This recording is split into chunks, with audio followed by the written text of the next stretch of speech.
Get them fired up and get them to the staging lanes, baby, because 8th Mile Apparel is now carrying Going Bracket Racing merch. Hats, t-shirts, hoodies, and much more can be yours today by visiting 8thmileapparel.com. We appreciate each and every one of you guys supporting the Going Bracket Racing YouTube and Facebook pages.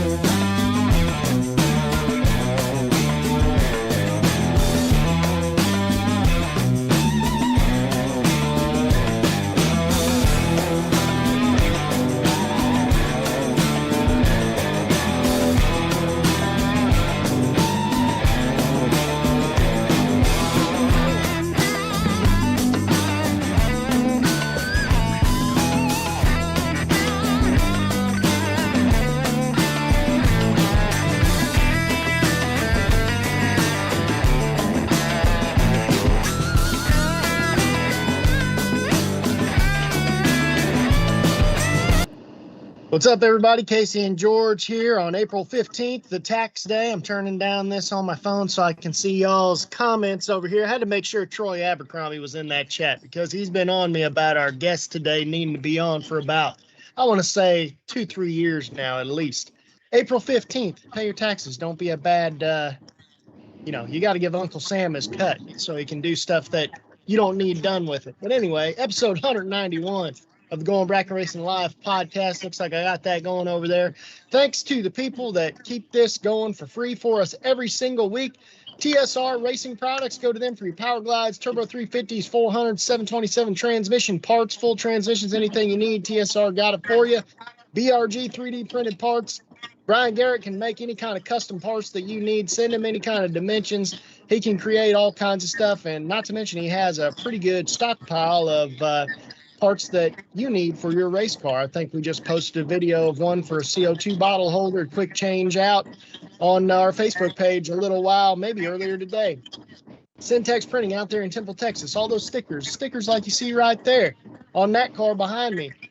Syntex Printing out there in Temple, Texas. Stickers, shirts, brochures, etc. Driven Racing Oil. Use code GBR10. Get yourself 10% off your order. Anything you order on their website. They don't sell just oil, George. They sell cleaning products. They sell transmission fluid. They sell all kinds of stuff.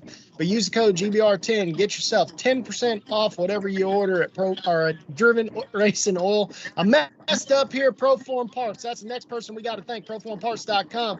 They got absolutely everything you could ever need. The best thing that they sell, in my opinion, is their shop tools. They got good carburetors. There's one of those Proform carburetors on that blue car right behind me over there. Running good and consistent right out of the box. Starters, alternators, radiators, accessories, all kinds of stuff over there at ProformParts.com.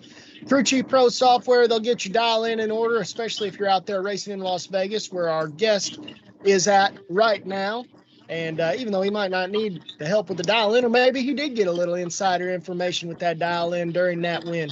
And Gearhead Solutions, our newest partner, great customer service, access to over 1,000 vendors. I've made 3 or 4 orders from them probably once a week, it seems like, for the last month. And I've been getting stuff, man, in 24 hours. So all I got to say is, Trevor, look out for you. Gearhead Solutions, if you need something right now, that's who you need to call, because he'll figure out how he's going to get it to you quick and usually cheaper than everybody else, too, it seems.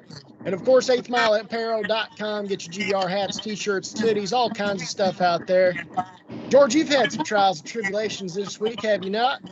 Hey, it's been a fun one. That's all I can say.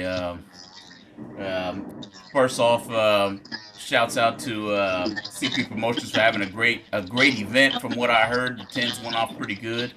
At the same time, a really good, heartfelt, warm wishes to the family who suffered a pretty devastating accident out there, and definitely praying for you guys out there, and well wishes. But yeah, Casey, man, the one I like to call Bessie didn't want to make it down the highway for me. Blew the third member out and bent up a couple axles, I'm starting to learn.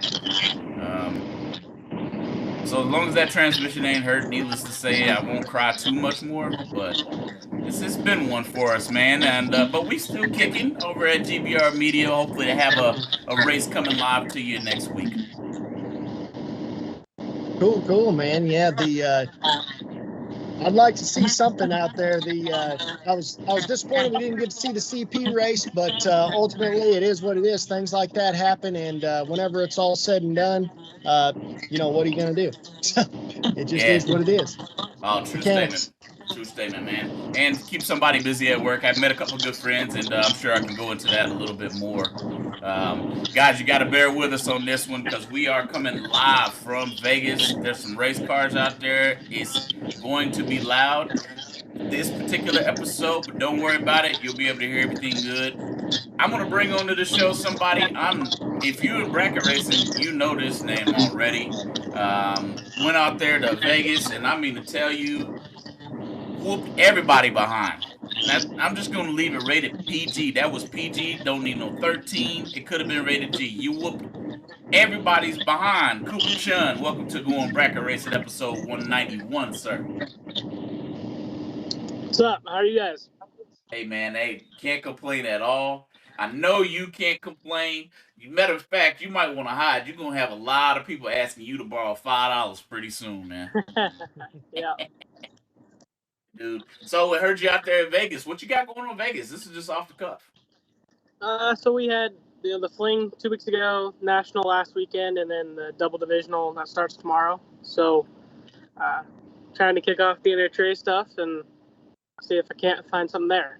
I'm guessing you're gonna be in the super quick ranks, or excuse me, the super comp ranks. Super comp, yep. Yeah, sweet. That's pretty cool, man. And good luck out there. I don't think you need it, but you probably still riding the heater. And I think I heard you did pretty good the next weekend after that million win too, if I heard correctly, man. You can let us know. Yep, I runnered up to Chris Whitfield yesterday or Sunday, so we had a good final, and I still don't have the national win yet, but we're getting there.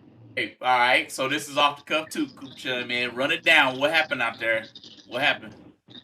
I was 005. Chris was 006. He stopped to dead 5, so he's 11 total. I thought I was holding 3, and I was holding 5. So shoot, a little bit under. I ended up in front 20 thou to be under 14 thou. So. Yep. So we can call that about 10 that he fed you at least. Yeah. At least 10, right? Yep. Woo. Tough flat, man. No shame losing to Chris Whitfield, though, man. Literally one of the best ones out there right now. Another one of those guys like yourself that's kind of on the West Coast. Obviously, Chris has made his way over here quite a bit.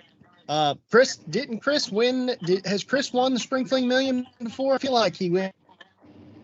I know he's been in the final. Yep. Yeah. He won it. Was that the year maybe he ran?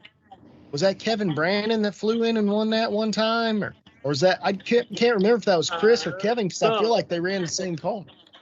I think he ran it up to Bo in 21. That been 21? Yeah. Butner, yep. Mm-hmm. Yeah. That was the year that Bo was unstoppable and everything, it seemed like. Yep. No. And Casey, man, your screen, it froze on you. You might have accidentally clicked out or something, but I'm sure we'll get you back. Still looking pretty good over there, if I might say so myself. You just froze, bro. And so let's get it moving, man. As always on the Go On Bracket Racing show, when we have a guest, Cooper, man, and we always ask the first question. It's always the same. How did you get into bracket racing? So my grandpa, worked on automotive stuff when he got. That's what he did as his job, and he kind of got hot rods and started racing. Went to my dad. Dad raced. And then, ended up with me. So more of a family, third generation, like most people are in this sport. So yeah. So I'm gonna keep going on that question just a little bit, man. Did you come your way through the ranks of juniors, or maybe do some junior street or some street car racing, or what? So I got in a junior when I was 8, and ran that till I was 15, and then moved on to a big car. I did a little bit of junior street because it came out right in that. When I was 14, 15, and so that was fun too, but mostly juniors. Yeah, got you. Looks like you caught on fairly quick from 8 to 15, and I'd imagine you might have experienced a little bit of success in the junior ranks. Yep. heard that, man. That's pretty cool. That is pretty cool. It's one thing we're gonna do here is just get a chance for everybody to get to know you. Casey, you with us? Can you hear us? Yeah. All right, Yeah, I'm cool. here. I don't. Can you guys hear me? Oh, we hear you. Yeah, we can hear you. Yeah, man. I don't know what's going on with this thing. My whole computer just blacked out. Like I said, it's super windy out here in North Carolina right now, so I don't know what's going on with everything. But obviously, everything's still working. Not to mention, they screwed up our normal process here because Microsoft decided they needed to switch programs. So ultimately, it's probably our fault, but it may not be. You never know. But anyway, one of the things I wanted to ask you, man, is that has what you just accomplished even sunk in yet? Like, what's it even take to win a race at that level? Obviously, you're the newest Spring Fling Million Vegas champion, the largest Spring Fling Vegas that's ever been, as far as I've heard. The most entries there's ever been, the most money it's ever paid out. What are your thoughts just on what you've accomplished by now? It still doesn't feel real. And it's kind of weird. Because the last 2 weeks, everyone that's came up, talked to me, messaged me, and I've always, felt confident. I was a good racer, but I've never did I once, I thought I could make a split, get deep, but it's winning one of those events is as difficult as it gets, and so I'm going to try my best to win them, but never really thought that I could actually do it. And then I was in a roll that Friday night like I've never been before. So, you talk split, and then at that point, like I really wasn't thinking about money. I was just in a roll. And so yeah, it still doesn't feel real. I wake up every morning and look at the trophy and stuff, and it's like, is that really mine? So yeah. Yep. Is the trophy heavy? Does it got weight to it? Yeah. What's it like too? Like bringing, I mean, I know obviously you guys probably split some stuff and whatnot, but I mean, ultimately, what's it like whenever you put that check in the bank and it cashes and you're like, whoa, like this is house money? So I haven't cashed it yet. It's at home. My parents took it home on their flight home. But when they handed me a check in my name for $148,000, because that's what we ended up splitting, that was a eye-opening. Yeah, I bet. I heard that. Yeah, now, and I don't understand how you did what you did. I do and I don't at the same time, Chun. Man, I think I heard your average was like 006 throughout that whole day. And that's on a, like you said, that's almost out of sight, out of mind, out of body experience type of the type of a run. I named this show. There's a new sheriff in town. Name's Cooper Chun. I'm telling you what, it's the quickest gun in the West right now. But how do you stay focused after it was a long day out there? How do you stay focused? I have a great support system. My parents, from dad putting feel in it, making sure that all I had to do was focus on racing. Mom for everything she does, and then Steve Kelly was my main, dialing, game plan. The guy right under the tower with me, and Troy for everything else he did. I had a real group behind me that my job was to go up there, let go, and do my thing, and they kind of had everything else. That was a big part of it. And you just sometimes get in a role where you can't make a mistake, and I was definitely in one of those that night. Yeah, to say the least, man. To say the least, and it just seemed like you couldn't do anything wrong, which I'm sure will come up down the line there. But I mean, I watched you make great decision after great decision on the track. It's as if you knew I needed to get behind her, or I'm in front, and I can give a little bit back. You know what I mean? Talk to me about how 006 and being 006. When you let go, obviously you knew where you were. You knew you were solid. Yeah, it was kind of funny. So in the first 30 grander, around 3 a.m, I bumped it red, and so I went into that day. I'm like, not touching the bump all day, and I didn't. So like usually, I'm not a big bump. I'll bump up a lot, not a bump down a lot, and so I'm glad I got that out of the way because there's a few like I'm not the greatest. So like I'll let go and I'm probably high double low and I think about bumping it and I won't. So it's more of, just trusting that my read is always not the best to kind of say. I don't know the best word to put that into. But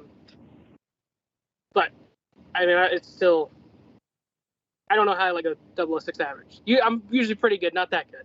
Yeah, but you got, like you just said, and I think the word you're looking for is maybe feel. Your feel is like I might have been 9, but I could be wrong too. I guess a lot of us might get there, but the discipline that you use to not touch that bump down again. I also don't bump down. You know what I mean, but. Sometimes I can call it pretty close, and sometimes I can't. So I think you're looking for feel as the word. Man, your feel was on. That's all I got to tell you. Yeah, and I think it's also like, it was Labuse. I became pretty good buddies with John Labuse last year, and he's like, what's that 3 to 5 thou? Ultimately, most of the time, you're pulling 3 thou is going to hurt you more than it is. If you're 9 instead of 6, in terms of being 2 red instead of 1 green. So, as that 3 thou, I think it can help you in a lot of situations, but I think it could hurt you more than it can help you in the long run. Agree with that fully. Yeah, ultimately, you can't win a race if you're not green first.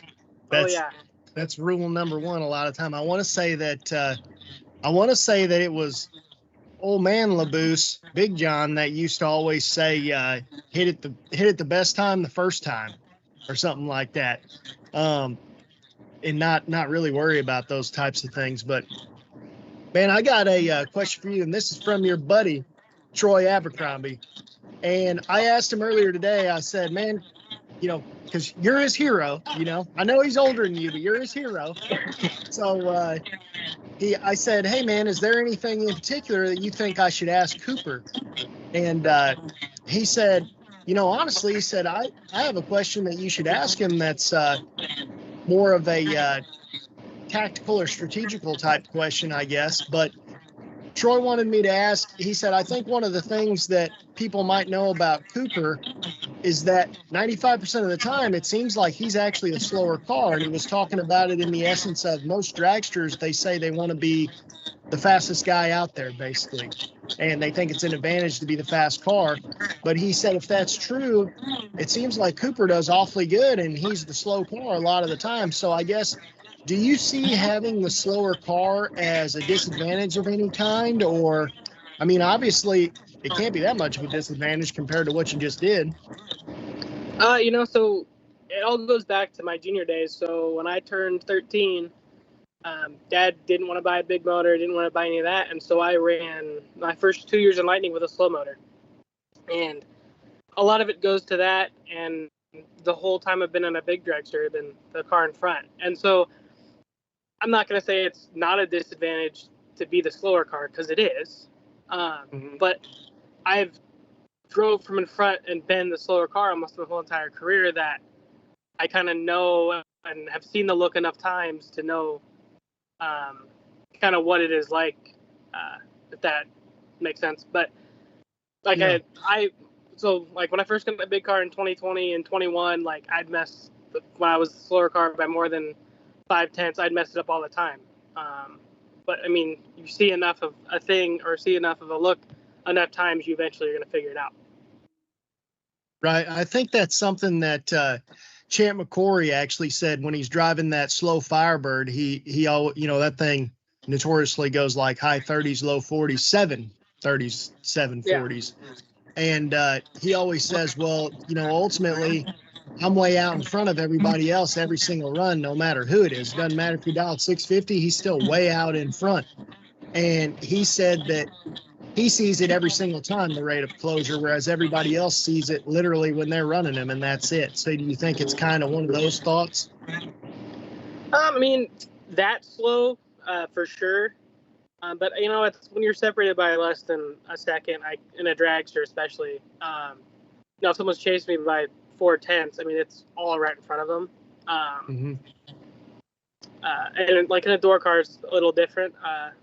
But I don't drive door cars very much, so. Yet. But yeah, going 730s is a big adjustment. Yep. Yeah, it's I'm gonna piggyback off you there. You said it's at when you're racing a dragster and it's 5 tenths head start. It's all in front of them. It's all in front of them.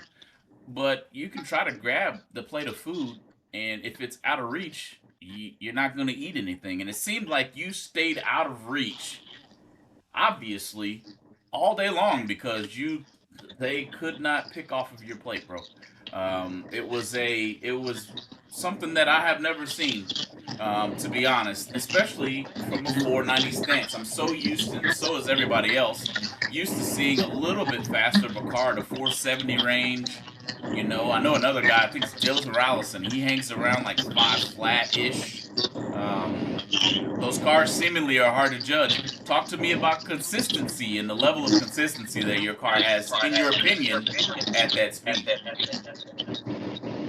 That's another thing. Consistency is huge. You can go 6 flat, but if it's going to go 6 flat every time, and cars are so good these days. Mine's a 24-year-old car, that's out there so winning big paydays, and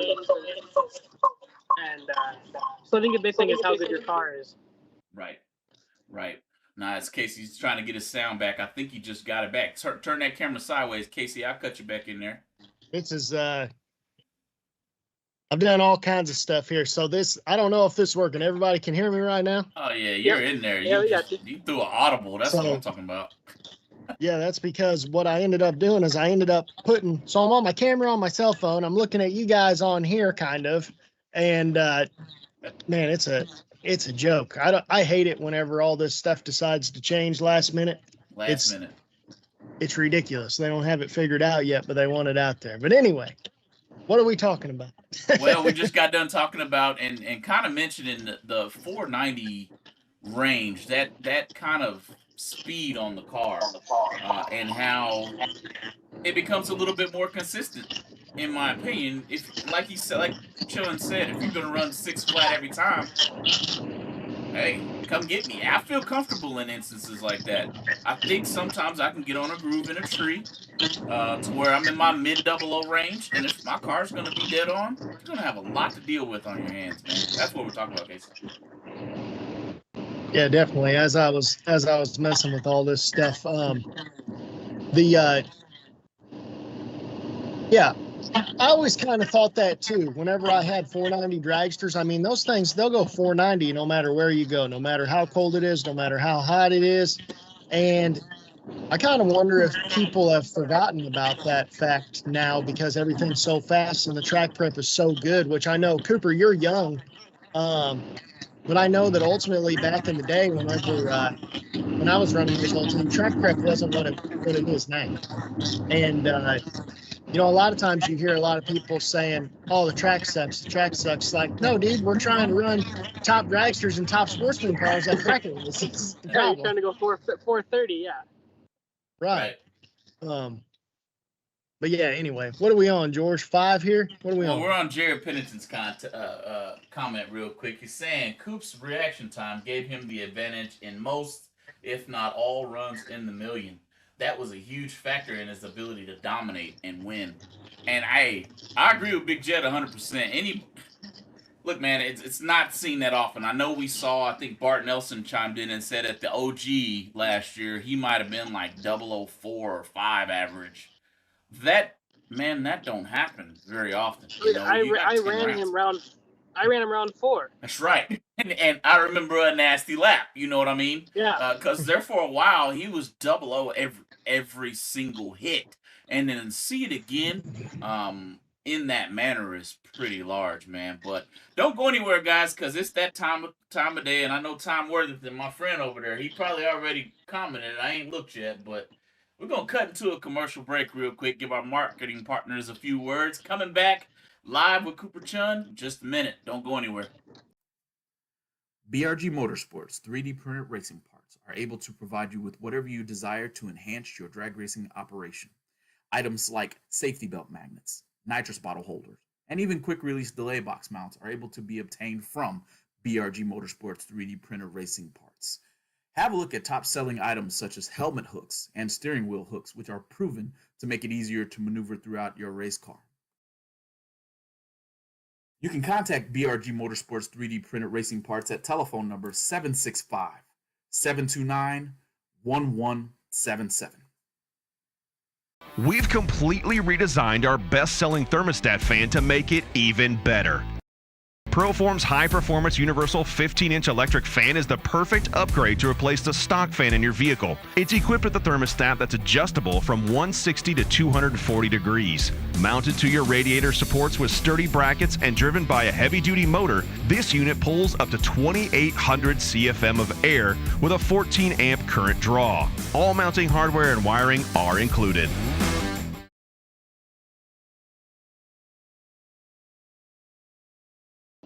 All right, welcome back on Bracket Racing Live. Thanks everybody for joining in and joining us for your hour. You know, you could be doing something else, but you choose to be here talking about what we love to talk about. Anybody who's watching this show, you obviously like talking some bracket racing. Maybe there's a few others who might just be a motorsports enthusiast. Welcome to the show. Make sure you hit that like and subscribe button, that little bell notification, and you'll get an alert every time we go live.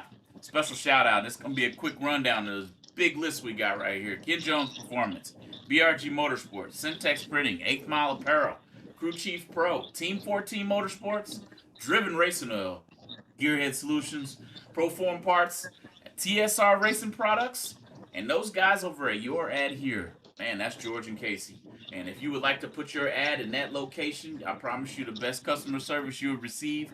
At the same time, to reach out to arguably, and in my humble opinion, the greatest motorsports crowd in racing altogether. That's the bracket racing community. This show ain't even possible without you guys out there in the GBR bleachers, the community out there. So thanks for joining us. Cool. We're going to keep moving, man.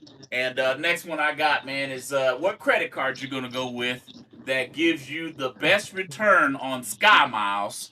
Because I have a very strange feeling that you might have the opportunity to fly and drive in your near future, sir. Oh yeah, I've already been talking with Chris. I pre-entered the 250 today, and summer's gonna be busy. I heard that, man. I heard Yeah, that. man. I know Chris was. I talked to Chris time to time. Me and Chris run junior dragsters together, so he always said the door was open for you ever since last year for sure. But, Yeah. I mean, I don't blame him for that. Was that the Million warm-up race or the TB warm-up race that you won? It was the Million. The Million. That's what I thought. Yeah.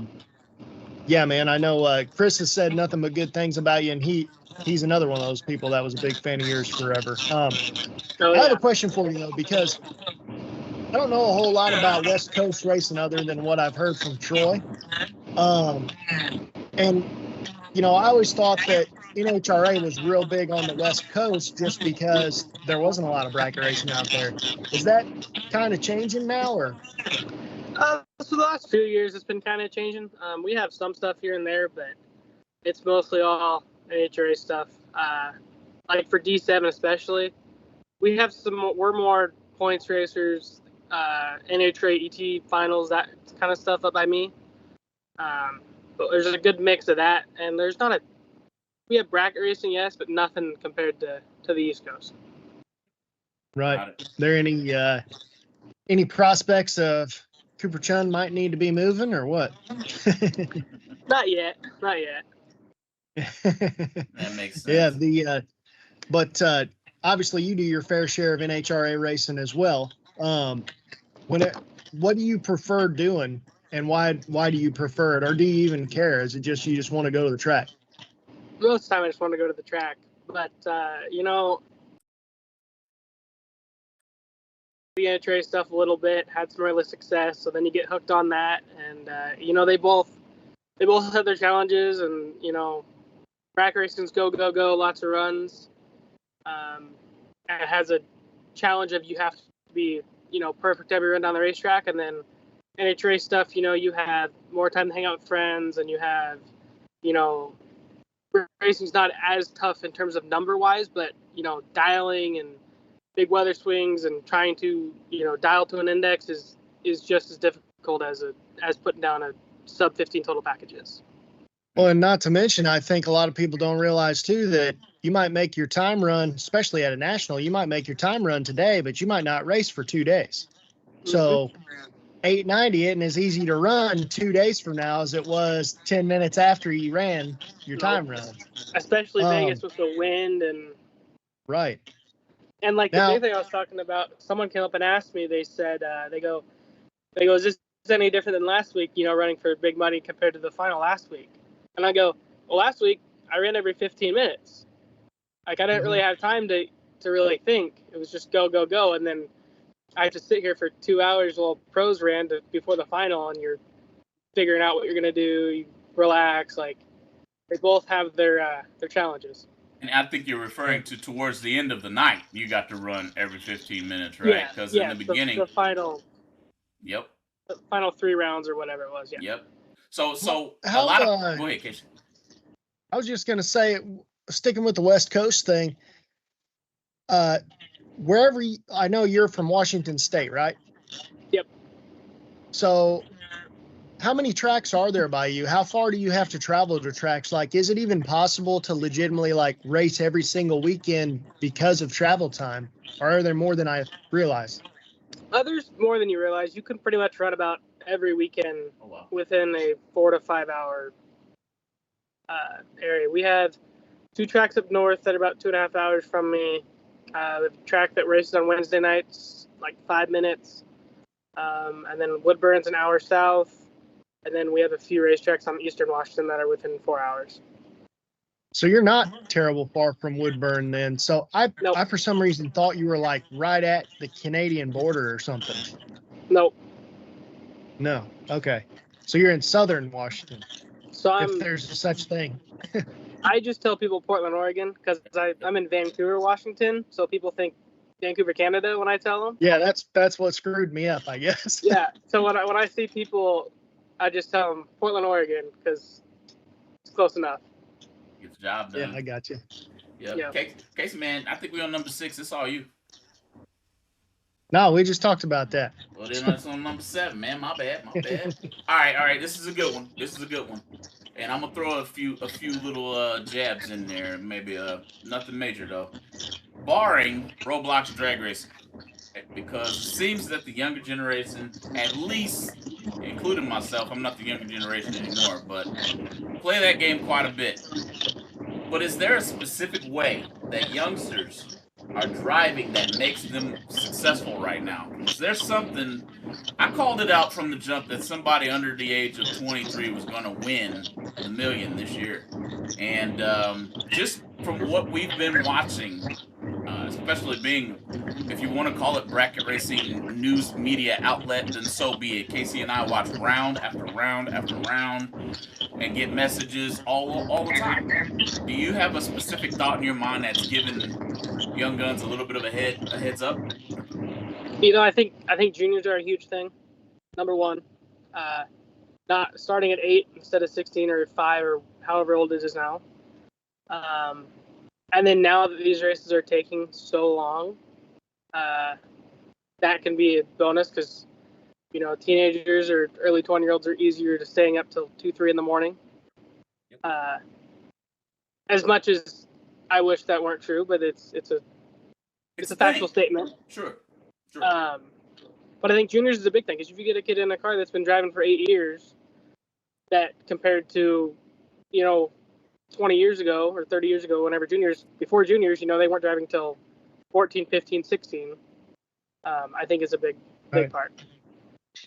Yeah, I agree with that for sure. And I just always wondered, you know, obviously the age thing is, I mean, that's clearly a thing. It's easier. I know you don't understand this yet, but the older you get, every 10 years you go down the road, it is harder to stay up all night racing and race 3 days in a row, especially when it's 100 degrees outside and things like that.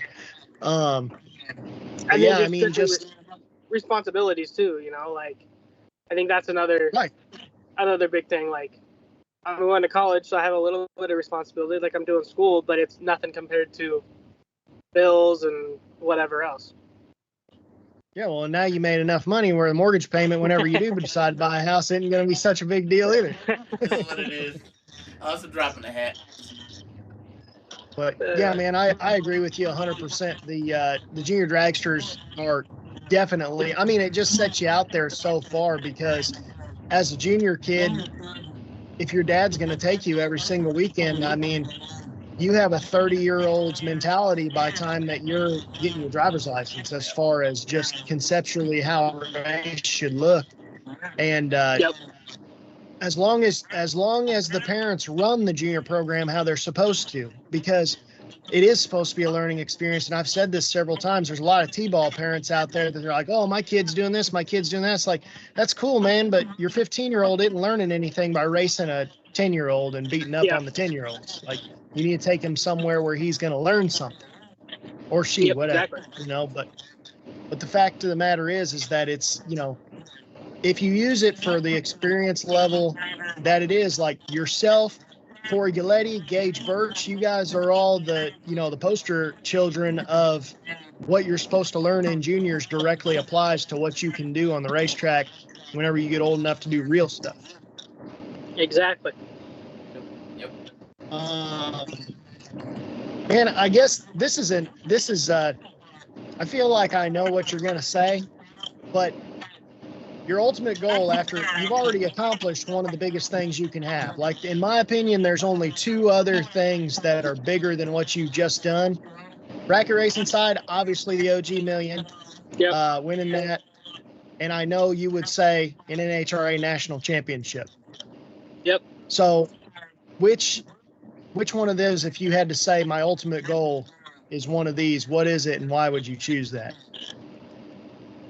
That one's tough. Or is 'Cause there if you something would've- else? I mean, there could be something else. If you would have told me before I NHA raced which one, I would have told you OG for sure. But then I got so close in 23 to Super Comp one, then they're both probably right even, I'd say. But you know, if I could win the OG this year and do what Verdi did, that would be that's number one, I guess. Yeah, that's record book type Like stuff. if I can repeat what Verdi did, that'd be crazy. Dude, I mean, and that would be a thing. Of course, we already say nobody's ever going to do that again, but I would never count you out, especially with you've already won there, you know, just the wrong race. Right. Yeah. Right. And it's a real nice place to race. Gateway, you never take anything away from that particular track out there in Madison, Illinois, St. Louis, whatever you want to call it. It's just a nice place to race. But yeah, man, if you win the OG Million, yeah, welcome to immortality or something. I don't know. You're immortal at that point, man. If you win the OG Million, I'd say Chris Sullivan will be putting you a room in the basement. I heard that. So you live here. right here. This is where you live now.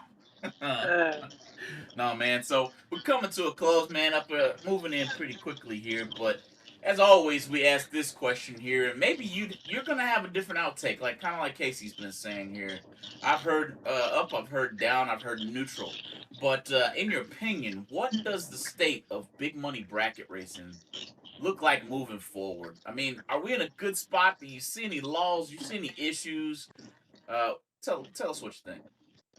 Well, I think seeing how we just had the biggest Spring Fling Million in Vegas, along with the biggest 30K entry last year in St. Louis, I think we're in a really good spot. I think I agree 100%. I think I agree. And hats off to all the promoters, right? Because that's the only reason. Yep.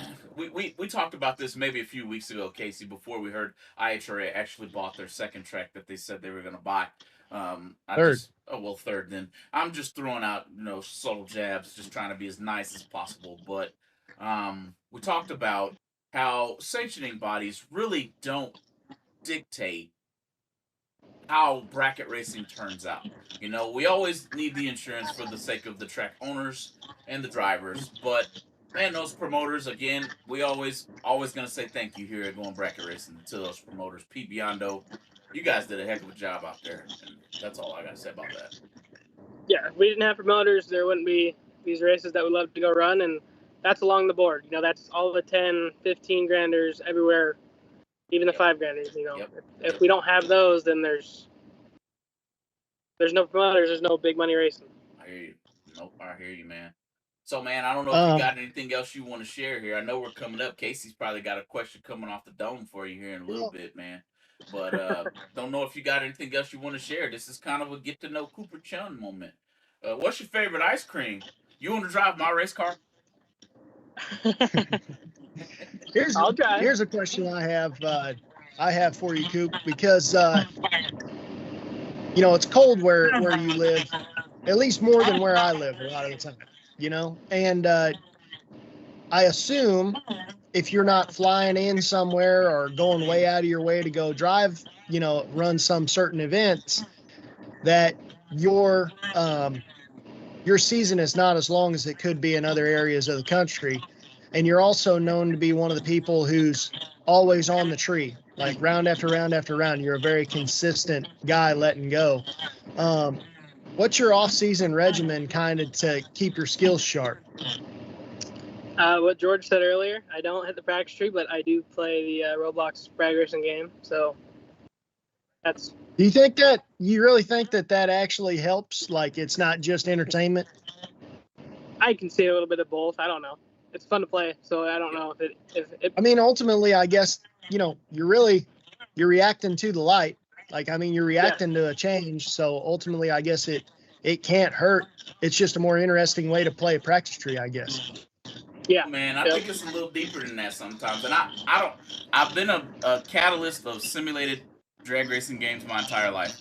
I didn't get a junior dragster, right? I got a computer in Burnout Player's Choice Edition and Burnout and NIRA and IHRA and all that stuff. Well, I got beat up on quite a bit when it came to online, and the older guys are online simulating this game. We would have points, this, that, and the third, and $50 to win. It's getting a lot bigger now with Roblox, right? You guys racing for quite a lot more money, but dude, Casey, I mean to tell you, you turn around in that race car, you can see the other dragster coming at you, so you still got to make a decision, especially if your computer is good enough to be able to see it well. So I'm with you, Chun, man. I think them simulators have a lot to do with it. And then there's another one. There's Lock and Drop too. Yeah, I heard about that one. Yep. That one's more single player, so it's not laggy. Yep. Yeah. You're seeing what's actually happening. It's against the computer, so that when they lay a lap, you don't have to worry about latency through the internet to be able to see that car back off or not. You better make a good decision, or you're just gonna lose. But yeah, Chun, man, I'm a firm believer in simulator. Yeah, that's a good question, Casey. I'm glad you brought it up. Yeah, it's just something that's always interested me, because I know that the, all the NASCAR guys, the Formula One guys, all that stuff. I mean, obviously they live on those simulators all the time. And the only thing that bracket racing ever has lacked, or drag racing in general has ever lacked, is just the ability to look over at your opponent, figure out what's going on, and make a decision in that aspect. And I've always said that, I feel like there's money to be made there if anybody wanted to put the money into it, but I think it costs so much overhead to do it, and it's such a small crowd, whereas those NASCAR crowds, and there's just a lot of people. But surely the day will come, because everything else is there. So, Coop, down to 5 cars with the bye. Yep. Coop let go 003 red and said, "Gonna roll 3 thou in. Should be perfect." That what you did, Coop? I only had 3 in it after that. Yep. Let's tell them on you over here on the YouTube side. That's just called sheer guts. Cover the red light is basically all you did. Yeah, and it was interesting. Like singles, my uncle always told me, he's like, singles, like you can take some account into them, but they're not. It's not like you're staging with someone else, not completely the same. And so when I was 3 red, I'm like, I can't go up there not covering it, but I'm not covering it. Nothing more than 3. Yep, so. I got you. That's a good tidbit. Hey, people write that one down. I never put my mind on that. You're on a bye run.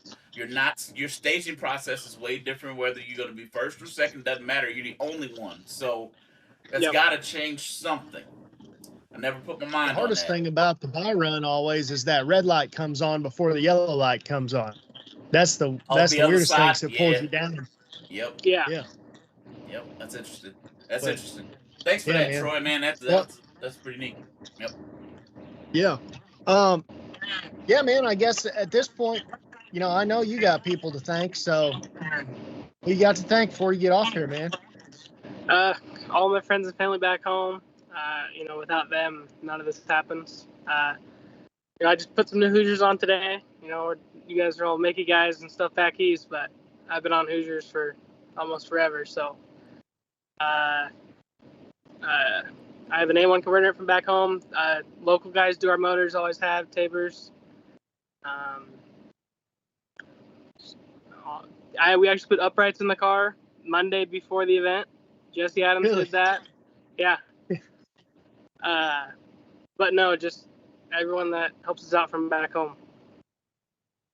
I heard that, Awesome, man. And by the way, I'm on some Hoosiers too. I'm on my Hoosiers out there. Yeah.